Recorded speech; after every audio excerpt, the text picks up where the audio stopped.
நண்பர்கள் அனைவருக்கும் அன்பார்ந்த வணக்கங்க. இன்றைய பதிவில் சூப்பர் குவாலிட்டியில் ஜெர்சியில் ஒரு தலைச்சங்கிடாரிங்க. பல் போடாத கிடாரி, நல்ல பெருவட்டான கிடாரி, நல்ல மடி செட்டோடு தான் இருக்குது. இன்னுமே நல்ல மடி எடுத்து தான் கண்ணியணும் அப்படின்னு தான் சொல்லியிருக்காங்க. ரொம்ப ரொம்ப கம்மி பட்ஜெட்டில் விற்பனைக்கு வந்திருக்குது.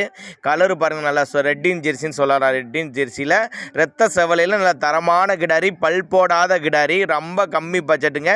வீடியோவை கடைசி வரலையுமே பாருங்கள், தெளிவான தகவல் தர்றாங்க. மாடு வந்து தலைச்சங்கிடாரி, பல் போடாத கிடாரி, 9 மாதம் சினியாக இருக்கக்கூடிய கிடாரி, இன்னும் கண்ணு போட ஒரு 10லேருந்து ஒரு 15 நாட்கள் 15 நாட்கள் கரையாது அப்படின்னு தான் சொல்லியிருக்காங்க. மாடு வந்து விற்பனைக்கு வந்திருக்க இடம் சேலம் மாவட்டம். சேலத்துலேருந்து விற்பனைக்கு வந்திருக்குது. ஆல் ஓவர் தமிழ்நாடு டிரான்ஸ்போர்ட் வசதி உண்டு. கறவை கெப்பாசிட்டின்னு பார்த்தீங்கன்னா ஒரு 12-13 லிட்டர் தலைச்சனுக்கே எதிர்பார்க்கலாம். நல்ல ஒரு மேய்ச்சல் முறையில் வளர்க்கப்பட்ட மாடு.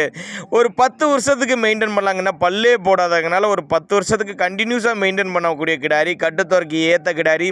ஒருவேளை நான் கொடுக்கக்கூடிய தகவல் உங்களுக்கு போதுமானதாக இல்லை அப்படின்னா தாராளமாக அவரோட காண்டாக்ட் நம்பர் பாருங்கள், டிஸ்பிளேல கொடுத்துருக்கேன், தொடர்பு கொள்ளுங்க.